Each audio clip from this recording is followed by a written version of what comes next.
Yo, hello guys, and welcome back again to a brand new video. In today's tutorial, I will show you how to use Atlassian softwares. So, now guys, I will need you to open your browser in your devices and then go to the URL section. Here, I will need you to search for Atlassian softwares, and here we will click on this website.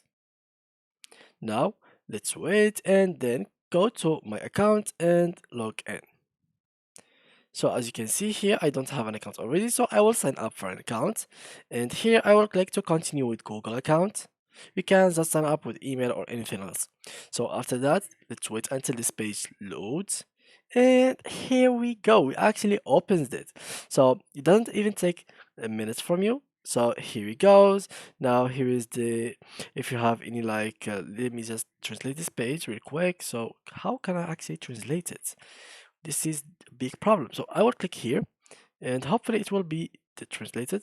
All right, it is translated. So as you can see here, this is switch to Trello, account settings, Atlassian support, etc. So if you want here, this is the home page of your account. So if I clicked in it, this is how it will look like. So game development, here you can create a new board and make it whatever you like. So if you click on here, you can see, for example, learn Unity, make a game, upload it on Google Play, learn C Sharp, etc.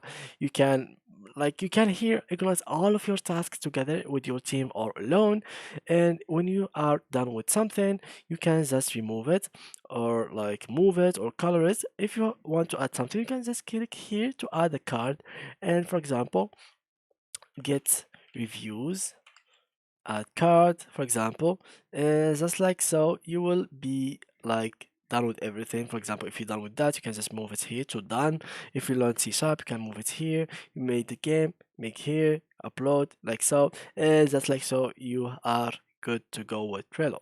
So yeah, guys, thanks for watching, and see ya in the next tutorial.